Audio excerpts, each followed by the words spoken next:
to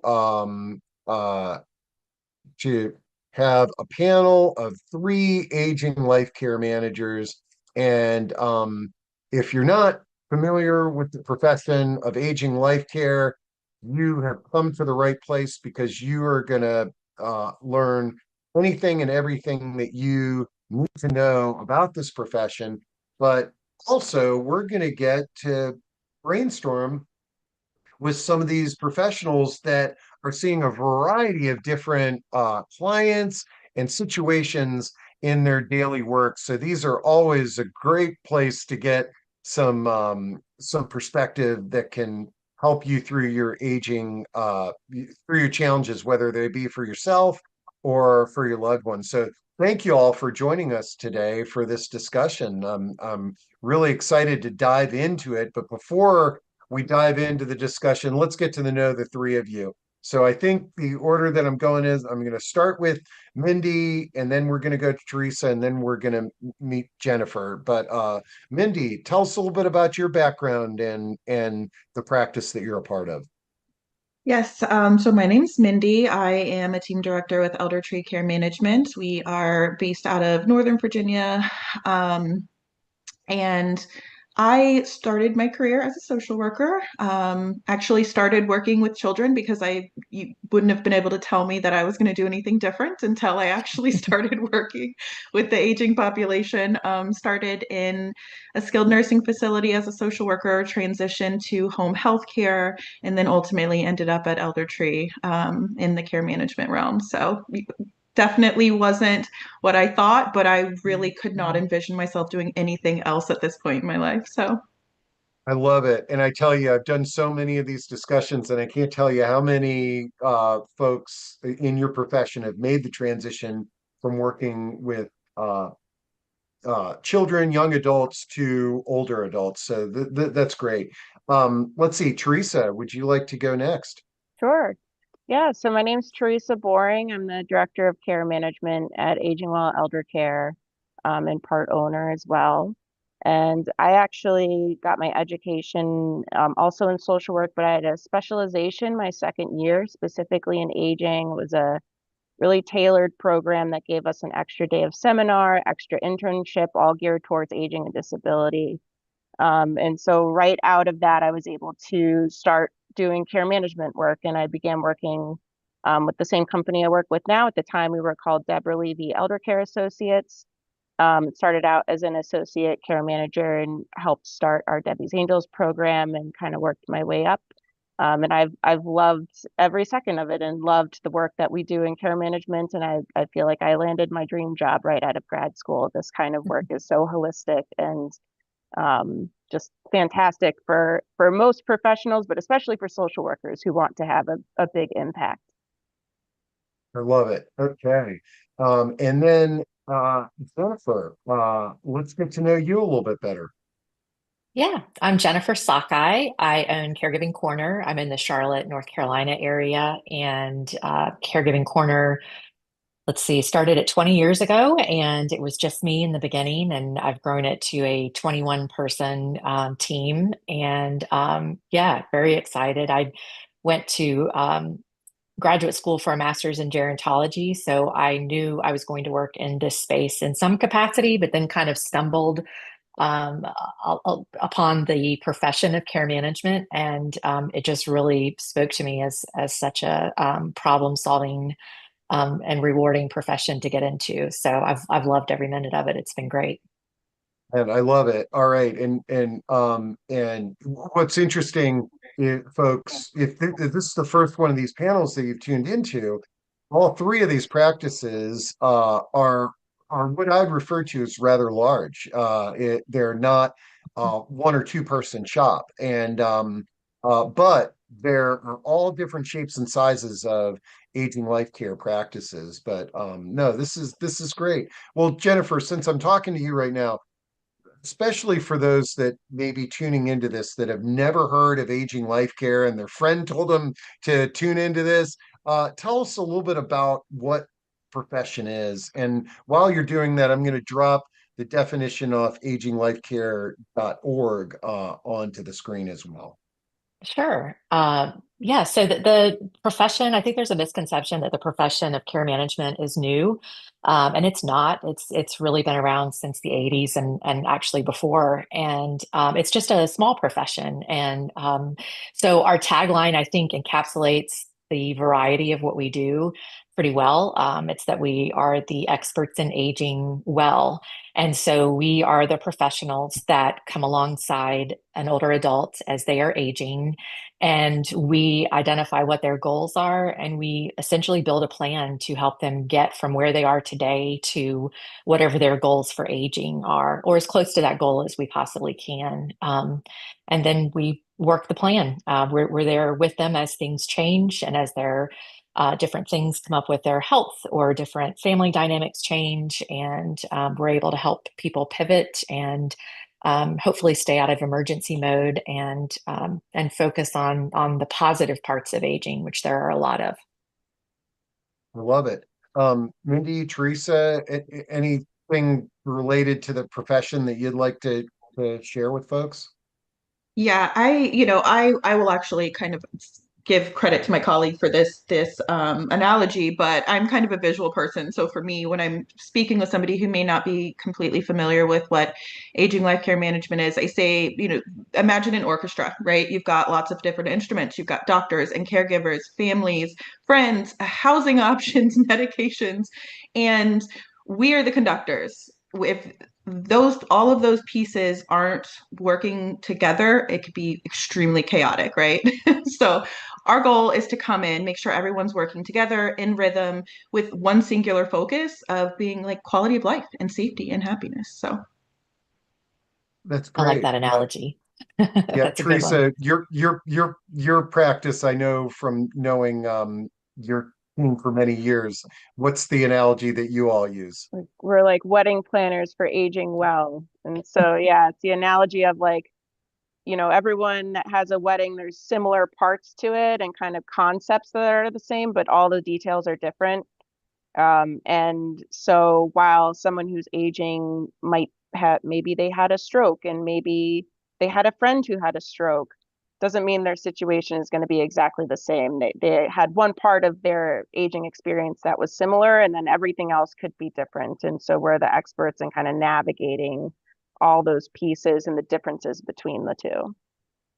One reason I like all the analogies, and Mindy, it's the first time I've ever heard conductor. I'm gonna borrow that. I've had conductor, quarterback, wingman, wedding planner. I'm waiting for the next one, but the cool thing about the wedding planner analogy is you can plan your own wedding. You don't need a aging life care manager. You can do this on your own. But when you hire a wedding planner, you now have a partner who's has a different perspective and is educated and has gone down the road of planning a wedding before. And it makes it a lot more seamless and makes you feel like you're not on this journey all by yourself. So this is a great definition. That's fantastic. Now, before we dive into our discussion, I want to do one thing, and that's I want to take everybody to the aginglifecare.org website.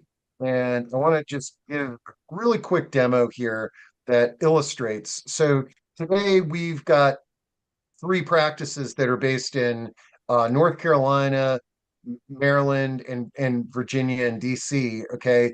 But when you go to aginglifecare.org, you can click on this button, find an aging life care expert, and you can scroll down and you can drop in your zip code or do an advanced search and what have you. But let's see, I've got a zip code in here that I think is a Maryland zip code, and it will pull up um, all the aging life care management member association members that are in your region. And actually, I'm going to share with y'all that because the first question that came in, actually, this week, we had a solo aging club meeting, and I had to get off at a specific time because I was going to be on a phone meeting with an aging life care manager that my wife was interviewing for her mom and dad in Hilton Head, South Carolina. And so I went on the Aging Life Care website. I found a care manager. We set up the appointment, and I am happy to report that I had a meeting with my wife and her sister with the Aging Life Care manager. We got to know them, and then she went to go meet with my mother and father-in-law, and our fingers were crossed. They got along, and my mother and father-in-law are very excited to have to begin working with this care manager who just help navigate the various things for them to live a purposeful life. So thank you for asking that question. That's my personal update, and right now it's going pretty well. But the main reason that we're excited to have her in our corner is none of our family members live down there in Hilton Head, and we had some crisis situations where the care manager can now step in and help us. So okay. David said, can you show that life care search page again? Okay, David, here, let me it's at aginglifecare.org. And I believe, do any of you know how many members there are in uh the association now? It's a good question, Steve. I Yeah. know there's definitely hundreds. So David and everybody, again, you've got a zip code search here. You can click on advanced search where you can search somebody by name or by their city, and then and actually here it's probably in the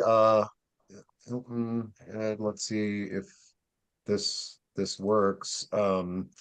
What I did the other day was I just put in Hilton Head, South Carolina, and there, you know, a couple of care managers popped up.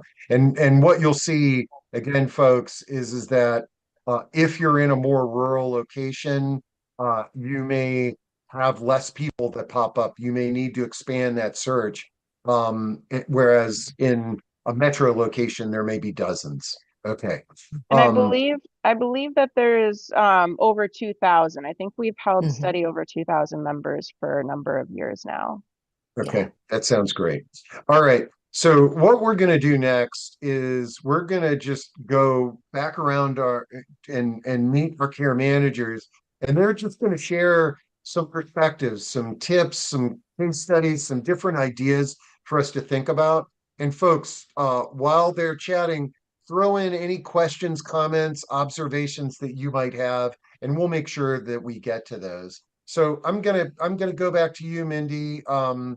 Mindy, what's on your mind these days? What would you like to share with our audience? So, a big focus of what we do in aging life care management is focusing on quality of life for people. We often talk about quality of life as things, safety, medical needs, resources, but really it looks different for everybody. So, I'd really like to kind of ask the question to people, like, what do you think of an older adult living well? What does that look like? Is it independence? Is it connection? Is it feeling heard? Is it staying at home for as long as possible?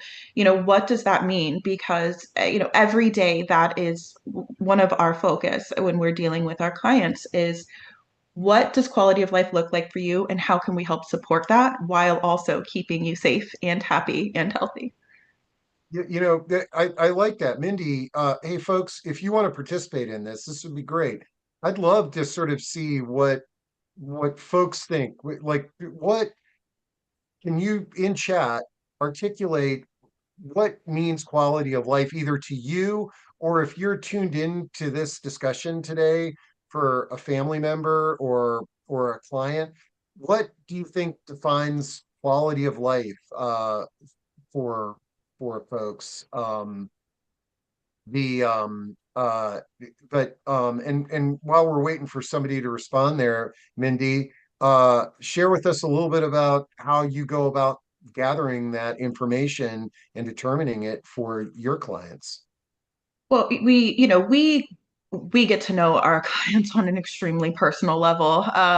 And so it's, taking the time, during our initial visits, it's really doing a deep dive into their background, into their history. What are things that bring them joy, historically throughout their life, even, if somebody is, in the various stages of dementia, things that bring them joy, we can still bring those into their world.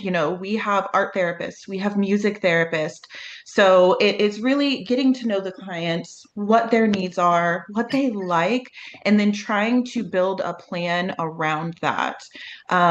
Sometimes it's harder than others, right? Sometimes quality of life means staying at home, and sometimes staying at home isn't a reality in that particular situation. But then what other aspects of life bring them joy and happiness that we can then bring into the next phase, wherever that might lead them.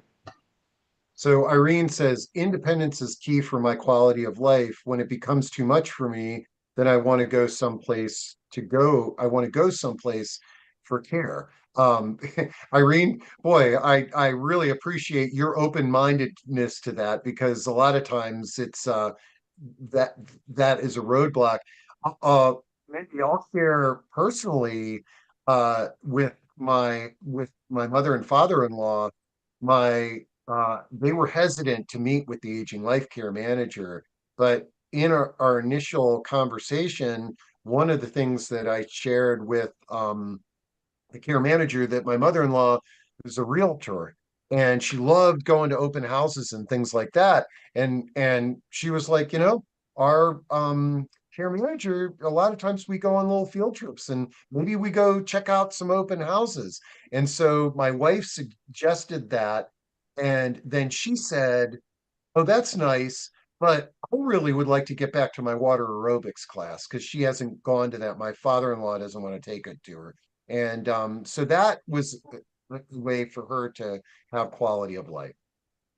And making those connections, right? There's almost always a connection to be made somewhere with somebody, whether it's where you're from or it's your background, or my husband's in the military, well, I was in the military. And just making those connections can help, especially initially when people are a little hesitant, Mhm. because a lot of the times as care managers, unfortunately, while we would like to be Smokey the Bear and prevent the forest fires, a lot of the times we're coming in when it's a 5 alarm blaze. And so we're stepping in to help people at some of the most challenging times in their lives, when they feel like they're losing autonomy and they're losing that independence. And so I always tell them, I'm not going to do anything for you that you can do for yourself, right? If you can do it for yourself, I want you to continue to do that. I'm just here to help on the back end, maybe pick up some pieces and do some of those, auxiliary tasks that maybe is a little bit harder for you to do on your own. Okay.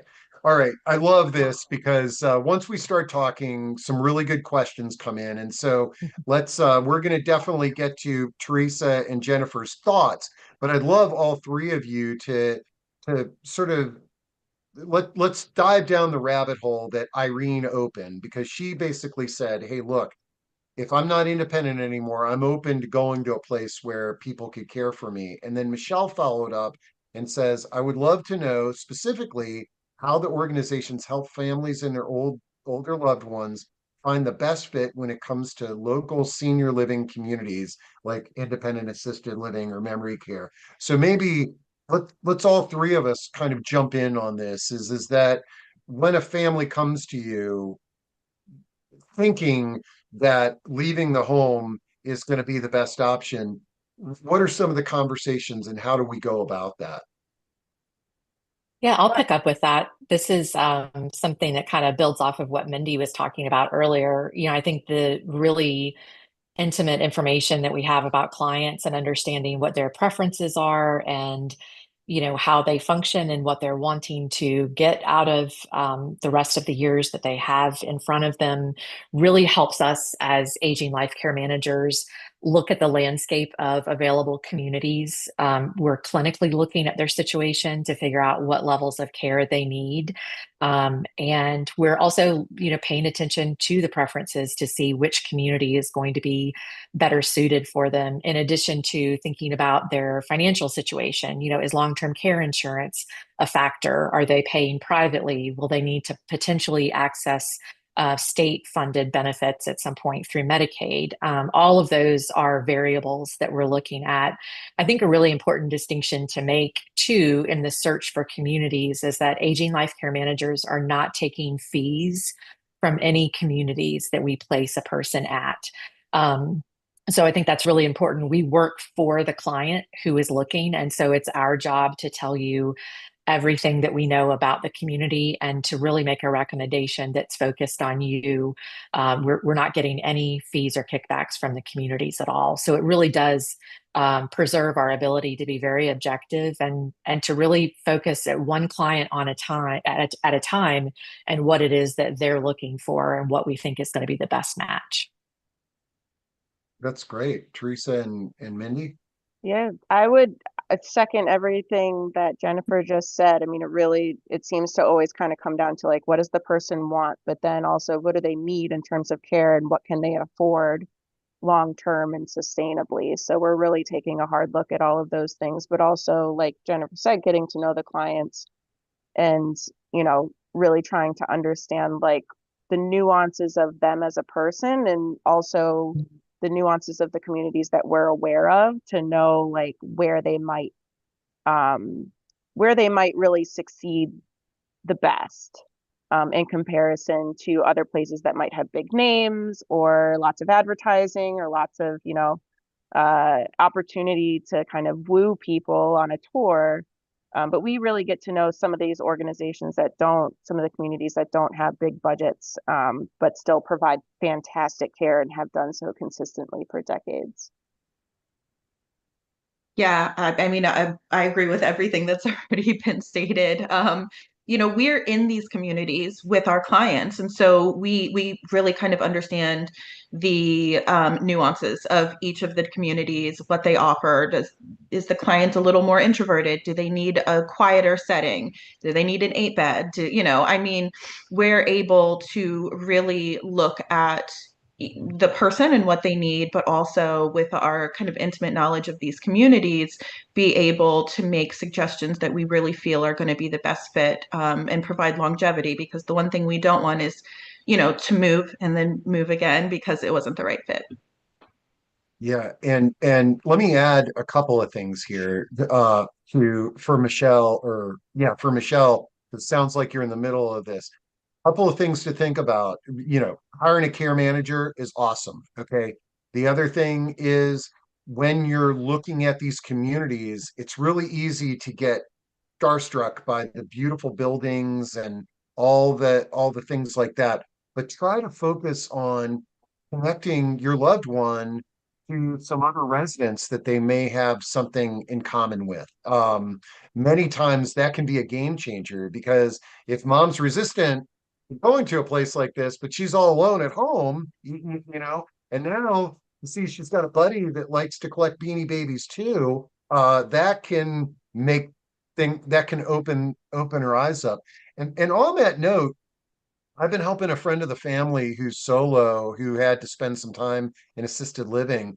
And what I found was, it was kind of like being first day at school. Having a wingman, uh, like a care manager or a loved one, that can help break the ice and help make introductions and go down and start participating in activities together with them, can really make that transition a little bit easier. And that's one of the main reasons I like folks to move in with a care manager, to get acclimated. Let's see. And Betty's following up. Our aging life care managers able to advise about alternative housing like co-housing or multi-generational housing? Absolutely. But have any of you had any, and also you all, I mean, we're talking about housing, but it's also helping make people's homes safe and accessible.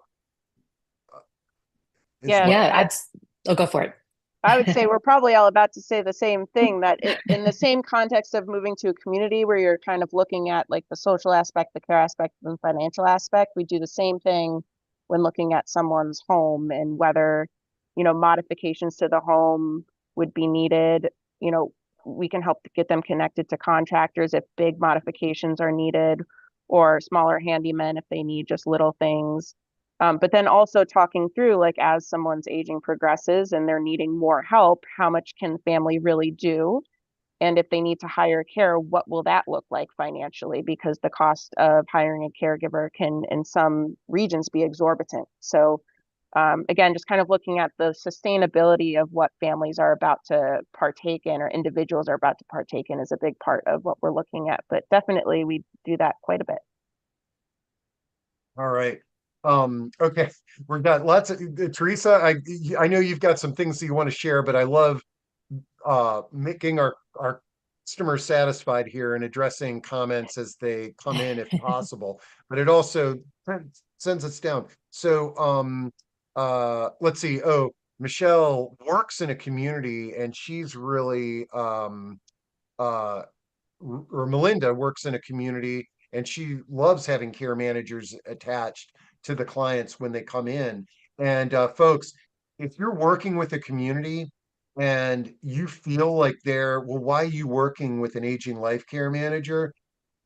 I would view that as sort of a yellow flag. I mean, that's an opportunity where I would invite your care manager in to talk with the executive director and address that, because what I've seen is you do nothing but enhance the lifestyle of the residents living in communities. So glad to see Melinda loves that. Um, okay. Um, Now, this is good. Leslie says, do your facilities incorporate therapists like OT, PT, speech language, and integration process? Now, Leslie, these are professionals that work in a variety of settings, who you have now, aging life care managers, but they might be working with different communities that may or may not have therapists. But talk about how you can help your clients coordinate therapy and therapy appointments, whether they're in a community or outside of the community. Yeah, we Yeah. want to make sure that the client has got everything that they need, no matter what environment they're in. So whether they're at home, or if they are in an independent 55 plus community or assisted living, wherever they're at, we want to make sure that they have all of the services that they need. And if that requires that we're coordinating with outside providers to make that happen, then that's what we will do. Knowing what their budget is, what their insurance covers, understanding how the system works and what those providers, can bring in terms of benefit for our client. And really advocating for them too with the medical professionals they're seeing, because doctors see clients for a blip, right? And they don't always have the full picture of what's really happening outside of the office. And so our care managers go with clients to doctor's appointments to make sure that the doctors have a clear picture of what's going on, and to say, hey, we've noticed their gait is a little unstable. Can we get orders for physical therapy? We've noticed some coughing with eating. Can we get orders for speech therapy? And so, really working with the medical professionals that are already in place to also get, any auxiliary services and that might be needed, whether that's through home health or, within their community that they're living in, or, outpatient if needed as well. And this, Mindy, what you said just ties in exactly to Ed's question. He says, my mother's health is pretty good except for her knees. This limits her doctor's appointments and makes trips hard. Right now, she uses a walker. Do you have nurses and doctors who can make home visits? But also, you can accompany mom and help if she has an outside appointment. Many care management practices will take her to those appointments and be patiently help her get in and out of the car and everything, correct? Yes. And I mean, as far as home visiting doctors, I think it depends on the area. I can say Yeah. in our area, we have a variety of options for that. Um, but if that's not what is wanted, then yes, we will provide the transportation. We will facilitate the appointments. We can schedule the appointments, schedule the follow-up, schedule the testing, and be there through the whole process. Cool. Okay. I think we got through most of them. We'll get back to keep them coming, folks. We'll jump on them again. But I wanted to go to Teresa because Teresa, uh, share with us some insights and some things that are on your mind these days in your practice. Yeah, so lately we've been dealing with a lot of clients who have sort of complex family dynamics or chosen family dynamics. So even solo agers where their support group are friends, neighbors, there's always dynamics involved. And so it's just sometimes helpful for people to know that we deal with complexities of relationships on a daily basis. And we try our best. There's no judgment there because at the end of the day, we're really trying to focus on what the goal is of the overall big picture for the client. And if that's trying to maintain a certain quality of life or improve quality of life, we know how to navigate conversations within families, again, within friend groups, whatever it may be. Within whoever is involved really to just help people move forward through the challenges that they're navigating because in the context of people's lifelong relationships things can get pretty messy sometimes, and sometimes I think people come to us and they're either feeling embarrassed or unsure, like, can you really help me? But we're able to work through a lot of different challenges like that. And this is a good time to reiterate who really is the client. I mean, oftentimes I think what creates tension sometimes in families is sibling one wants this, next door neighbor thinks this, brother thinks this, and no matter who's paying the bill, who's the client. But at the end of the day, the client is the person that's needing the care. Mhm. But I think all care managers really do try to focus on it. As long as we have permission to speak to different individuals, we can really we have flexibility to spend time to talk through and to really treat everyone else as a core part of the team so that we can try to really get to the root of what's needing to get done. Mhm. I love it. All right. No, this is one of the best reasons to bring a care manager in is to help navigate the communication issues and tension that can oftentimes exist. So I love it. All right. Okay, so we're going to get back to some of the questions, but before that, I want to give Jennifer the opportunity to share some perspective. What are you thinking about these days, Jennifer? Yeah, well, we're kind of getting ready for the holidays. It's hard to believe that it's already November and Thanksgiving will be here before we know it. And, this is a time where we get a lot of calls from concerned family members. They've gone home to see aging parents or been able to really spend some quality time with them. And they've started to maybe notice some things that are concerning. And so a lot of what we're doing is kind of preparing families either for, things to start talking to family members about as they're home visiting aging parents, or even if they are kind of coming home and struggling with I'm a long distance adult child, how do I kind of process what I've seen and some of the concerns that I've had, and kind of walking them through how aging life care managers can be a resource for them.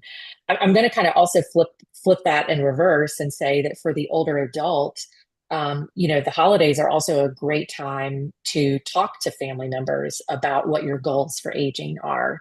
And I feel like that's a really important, we should always be encouraging and empowering people as they age to feel very open and free to speak with families about what their preferences are and what they envision their later years to be. And, I think some people avoid the conversation because they perceive that there might be conflict. For some people, there might be, but I think it's an important tool for sharing, to simply have those conversations. And sometimes the holidays can be a good time to kind of launch that. But we do get a lot of calls from families, that see new concerns over the holidays, and we want to try to jump in as quickly as possible. If the older adult is in our area, and an adult child from California has come in for Thanksgiving, and she calls and she says, "Gosh, mom's just got a lot more mail piled up, and I was overwhelmed with trying to figure out, how to help her."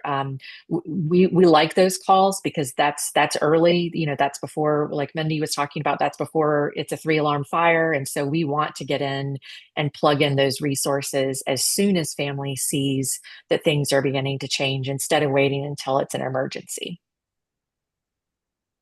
And another thing that actually me and my family were prepared for is that sometimes you might see some warning signs, and you do your best to sort of, hey, I'd love to introduce you to somebody, or we should hire a care manager or another service, and there's resistance. But one of the things, we were fully prepared to hire the aging life care manager just for ourselves, to coach us as family members, and hopefully someday in the future, mom and dad would be receptive. We got lucky, and things moved a little bit better. But the holidays could be a great opportunity to engage in conversations with the care manager as family members. Absolutely. Mhm. Um, okay, let me jump back to some of these questions here because they're coming in. Let's see. Um, Joe Carroll says, how long does the care manager stay with you after they have set you up with all that you need? Talk about the different terms of engagement that you've had with some of your clients. I'm sure there's very short-term engagements and longer term. Maybe give a few examples of those. Yeah, that's up to the client. That's what we always say. It's up to you. Some people, they engage aging life care managers just for the transition, and for the knowledge and assistance through that process. Other people, they get us in long before that and keep us in long after. I mean, we have, I'm sure, Teresa and Jennifer would agree. I mean, we have people who are at home. We have people in independent living, in assisted living, and memory care, and skilled nursing. And we have clients that we stay with through end of life. So I love it. Um, let's any other thoughts on that? We got some more questions. This is a good one here from Helen. She says, been living in a continuing care community for over 12 years. I believe it's responsible for my longevity, and the best part is ability for socialization. And folks, and I know that you all have seen this. Most people are pretty hesitant about making a move. There's a lot of fear, and but most people that ultimately make that transition are just like Helen. They're sort of like, this was a good move, and sometimes they say, I wish I had done it a lot earlier. I think a lot of people really benefit from the socialization aspect, because moving into a community where all you have to do is walk out of your door to interact with someone can make such a huge impact when you are aging and perhaps starting to experience mobility issues, and it's getting harder to go out and do yard work or things like that. And just the ease of being able to walk out your door and interact with people and have meaningful interactions with new friends. Helen's saying she's been there for 12 years. Those are now old friends that she's hopefully, interacting with on a daily basis. Yeah, yeah. Okay, Al has a really good question related to senior living communities. I tell you, this is we usually don't have this theme. It's usually aging in place, but I really like this. And he says, how long a duration or contract or lease should you sign with a community? How can care managers help a resident break a lease of contract if they don't like being in that community or facility? Have you ever had experiences like this, or discussions like this with any of your clients? Yeah, most I think are 30-day contracts unless you're moving to, CCRC stands for Continuing Care Retirement Communities. Sometimes they're called life care communities where you're buying in.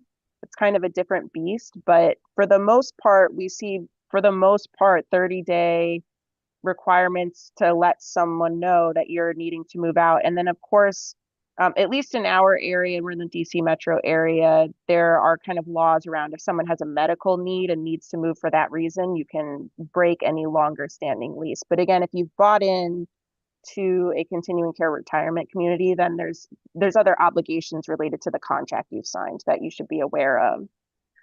But I tell you, and while we're chatting, I'm gonna try. There's there's an article that I'm gonna share. I just interviewed somebody who moved to a continuing care community in the western part of the United States and realized it was not for her, and she got out of her contract. And Yes. it wasn't as difficult as one would imagine. I think sometimes we sort of feel like, oh gosh, I got to move in here, and it's actually a shorter term lease than a traditional multifamily apartment, which is kind of nice. Yeah, and each community usually has even individualized terms in terms of your buy-in, in terms of how much you get back if you were to leave or pass away. And so, yeah, it's kind of the individuality of your contract is really important in those situations. And all right, this is a good one. Ashley is, are or do aging life care managers ever appointed to roles such as power of attorney for healthcare or finance? I know different practices are obviously different, but I'd love for y'all to comment on that. I can speak for ElderTree at least. So we will never be a power of attorney for anybody. We do healthcare proxies for solo agers or even couples who have, who have nobody else that they trust. When it comes to the financial aspect, if they don't have somebody, we will refer them to an elder law attorney for that. But we do act as healthcare proxies for some of our clients.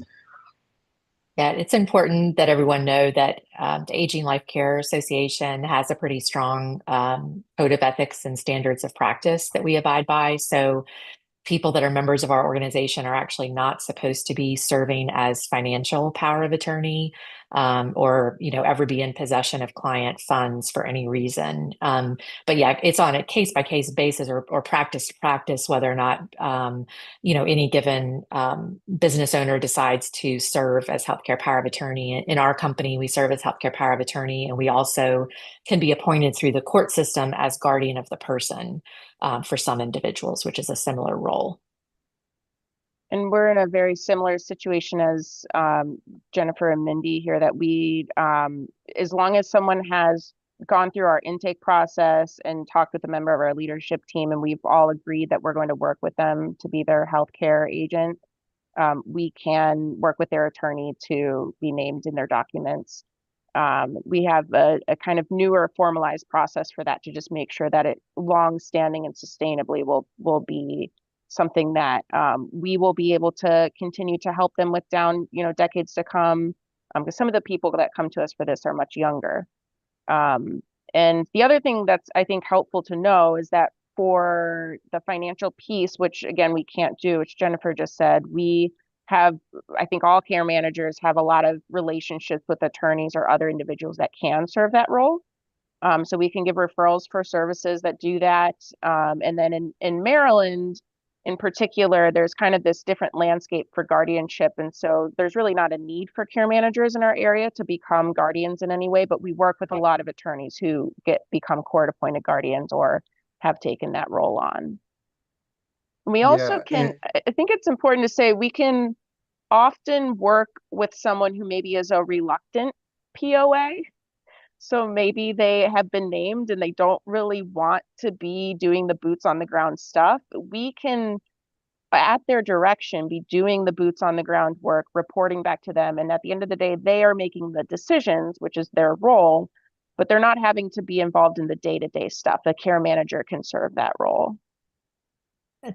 A lot of people feel better with that kind of partnership because they don't feel like they're serving in the capacity of a power of attorney or healthcare power of attorney in a vacuum. You know, they can bounce ideas off of us and get validation that the decision that they're about to make for their loved one is the right one, and that sort of thing. And that's really critical. You do sometimes have people stepping into those roles that don't have as much familiarity with the client, you know, as we would normally like. And this is another topic for another day, but these things are really critical to figure out too for the people that are solo agers. And you know, we're really seeing a big uptick. I'm sure that Teresa and Mindy are too, and the number of people that increasingly have to rely on professional services because they don't have kind of the traditional that we had decades ago family makeup where you have, you know, people automatically that you can appoint as decision makers. There's a lot of things that are changing about that. Yeah, and one of the things that I counsel folks on is if you're at a loss for your health and financial proxies, start with the healthcare proxy, start with an aging life care manager, because if you're armed with that and somebody who's advocating for you and knows your desires, it makes it a lot easier for somebody to who would be responsible for the finance. And that's where a lot of the attorneys are nervous to do this because they don't want to be in the business of choosing a memory care community or evaluating your health or determining that. So that's a great strategy. Um, okay. Okay, so Lisa says, my child is a reluctant power of attorney 3,000 miles away. How would I know which care managers in Metro Boston could help him? Um, okay, you, okay, so Lisa, the care manager, in my opinion, and let's brainstorm this one, workshop this one here. If if you in general would want the care manager to be located near the client, so if Lisa, if you're in Los Angeles and your son is in Boston, I would want the care manager to be in Los Angeles to get to know you, know your needs, and now that care manager can communicate with your son in Boston about, I've evaluated your mom. She's been diagnosed with X. My recommendation for quality of life and health would be that she goes here, and then interacting with him as a financial power of attorney. Does that sound okay to you guys? Absolutely. Yeah. Okay. And I think you put our email addresses in the chat. If you know, if anybody's looking for a specific area, we're happy, you know, the three of us to pull somebody up in their directory and make a warm Yep. introduction with somebody if that helps get the And conversation that's one started. of the best things. They have regional and national conferences where they get to know care managers all over the country. And so a lot of times it's like, oh, I got a friend in Boston or in LA, and at least you get started. It's a good idea, even if you get a strong recommendation for a care manager, is talk to a couple of others just to Mhm. get the vibe on the different personalities and different types of practice. Okay. Okay. Uh, okay. And Lisa says, I'm in Boston, many GCMs. Should I call all of them? It's like, yeah, I would that on the phone for a long time. I would start with two or three and see what kind of vibe you've got. And if you don't connect with any of those, then keep on going down the list. And something else Okay. that I think is like worth thinking about it on an individual basis is like, do I want a big team like one of our three teams where, you know, the way we work is we have such a big team, we make sure that every client has a backup and we're working as a team. So it might not always be the same care manager working with your mom or whoever, you know, but the way we do that helps because if someone has a family emergency or goes on vacation, there's always someone that knows your situation. But there are solo practitioners as well. And in that case, you're going to have the same person every single time. And so that can also help you narrow down your search as you're looking at the different options on the website. I love it. Okay. let's see. We've got somebody that is, and this is a really good question, and I'm going to do my best to synthesize it. But we're talking about cognitive load. Asking so many questions places anxiety in older adults, but professionals have to ask questions to get their plans organized. But they're talking about communicating with somebody on all these questions. You got to go to a doctor's appointment and they're asking you questions, this, that, and the other, creates anxiety, confusion, this, that, and the other. Any sort of thoughts or insights on or tips that you all use to kind of help people get through those difficult situations where they just feel like they've got cognitive overload? Yeah, one of the tips that we use, and this is particularly helpful if you're dealing with somebody that has some word finding difficulty with mild cognitive impairment, is that we try to eliminate open-ended questions. So saying to somebody, "What would you like for lunch?" forces them to have to come up with the words for what they want for lunch, which can be frustrating for somebody that's dealing with some cognitive changes. And so that's kind of the cognitive load that she's referring to, is your brain is working, feverishly to try to get to that word. Whereas if you say, "Would you like a sandwich or would you like a cup of soup?" You've given two choices that that they both, they like both of them, but you've eliminated the need for their brain to search for the words. And so, and you've still given them the ability to choose for themselves and to make their own decision. So, if you think about that, you can extrapolate out that same kind of practice to other things. You can't use it all the time, but it's something that's handy if you eliminate kind of the open-ended, where somebody's really having to kind of tether themselves to an abstract question that you might have asked, or something that's a little bit harder for folks. Yeah, and a lot of times when we're like, say, doctor's appointment, for instance, we're with somebody there, it can be very overwhelming. And so one of the things that we are a bit of a buffer as a care manager, we can buffer some of it. We are able to sometimes reword the question in a way that we know that our client is going to have an easier time understanding or answering that question. And so sometimes we're the buffer for the overload, to take some of that pressure off of the client in those moments. Yeah, and I know that that was one thing that my wife discovered this past week when she accompanied her parents to a doctor's appointment, was that holy cow, they should not be going to doctor's appointments on their own because they've got some hearing loss. It's stressful. Uh, and just having a third party that can digest everything and take notes and is fantastic. And then share that with the network, whatever that network looks like. Um, Betty says, health and financial proxies are my biggest planning gap as a solo ager with no close family. Betty, I'm not sure if you saw it, but we did a discussion last week spotlighting the unique needs of child-free solo agers. I dropped it into chat, and there's a new product out there called a child-free trust. I'm not endorsing the product, but the conversation that we had around that product was really interesting. And having an aging life care manager combined with a creative trust like that uh, was something that was recommended on that discussion. So tune into that. Um, let's see. Oh, it only took to an hour. We're almost done with our discussion. And Ashley says, is there a general cost for an aging life care manager? Is there some benchmark that we should be aware of, or is it highly variable?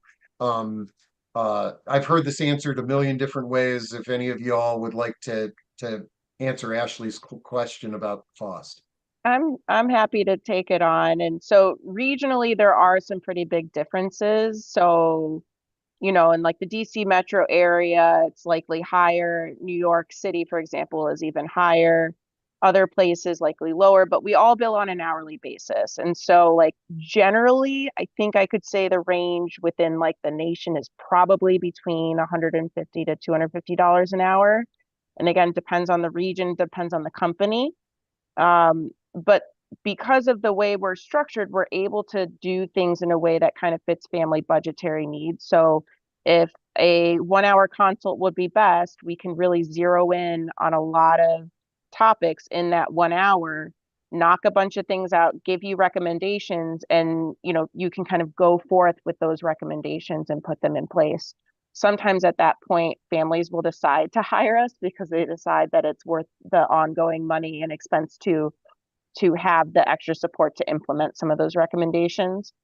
But then obviously that's a really big difference from the kinds of families that might hire us, or individuals that might hire us where they're having us visit once a week, 2 times a week for their entire lifespan, for the rest of their lives. And so, it can add up when, our hourly rate is what it is. Also, we all are unfortunately unable to accept healthcare insurance. So long-term care insurance might cover some of our services, but it might, and only under certain circumstances with certain policies. And so, unfortunately, we're in a capitalist society. We have to make money to be able to provide the service to support our staff. But so most regions kind of pick a rate, and then a lot of the companies in the regions will kind of be around the same rate, give or take maybe $20 or so an hour. Yeah.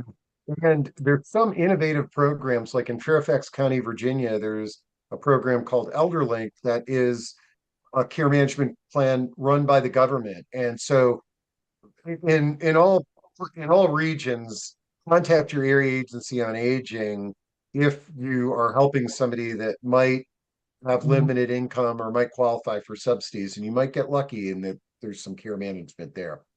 I would also add, we've seen occasionally, like in our area, the DC metro area, like there's some benefits programs with certain workplaces where they'll pay for care management. Who knows how that got set up, but some genius, decades ago understood what care management was, and they set up these programs. And some churches will cover a limited amount of services as well. And so it really just depends on the individual area. All right, let's see. I know we're at about an hour, but let me just go through and try to run through some of these questions as well as I can. And David, to your question, this is recorded. Go to proaging.com later this afternoon. It'll be up there with all the chat and all the resources and contact info. And let's see. Cheryl she's bringing up an example, a couple of things where they're caring for somebody at a distance and they need support as well, she and her husband. I mean, this is going to be a much more common issue out there where parent and child need care and support. Have you all encountered many clients in that situation? Yes.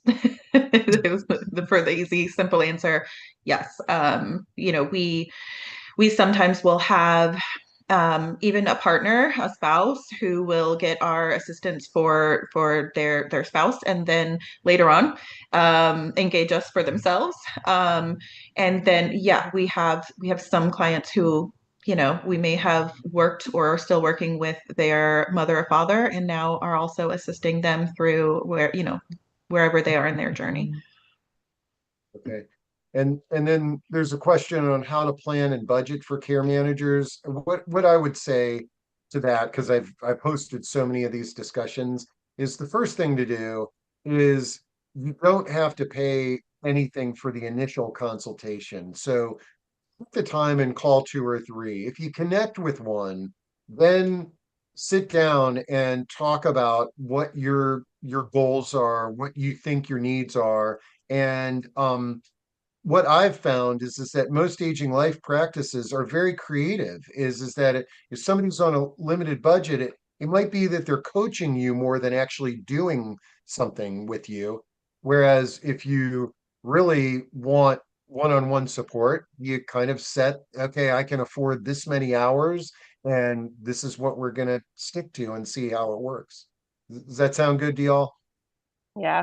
And Okay. I think it's fair to say, like, we're all living very similar lives to our clients, and so we really understand when people are wanting to be on a budget and not, let costs get out of control. And so that creativity, I think, is really born out of just understanding deeply like what our clients are going through financially and their concerns financially.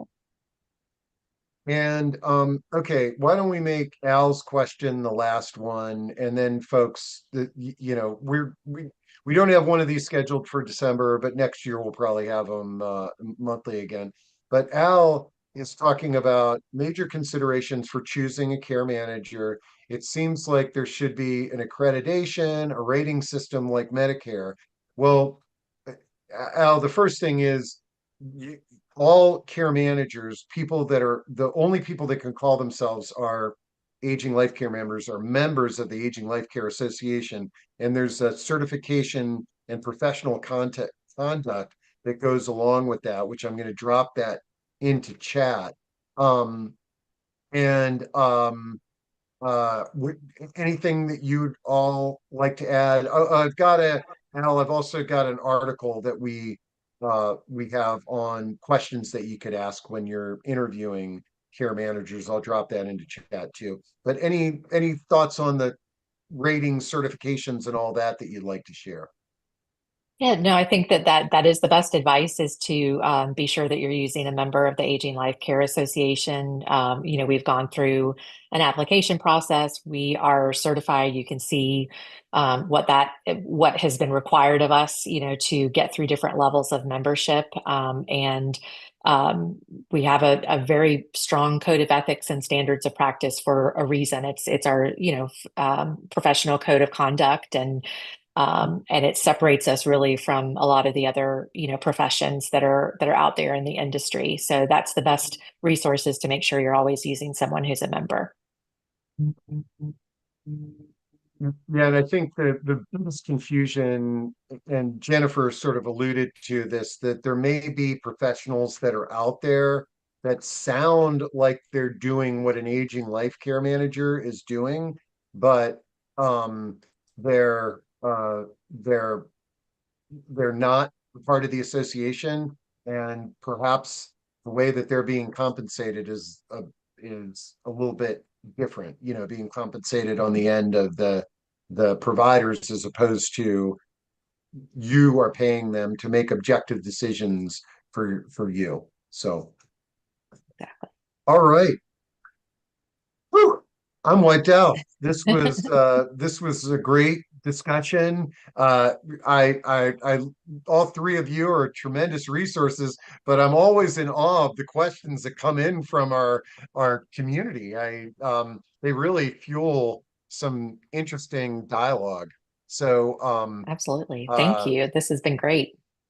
yeah, thank you all. And like I said, I will work to get this up on at proaging.com as quickly as possible. And then we'll see you all at the next one. Thank you, everybody. Thank you. Thanks.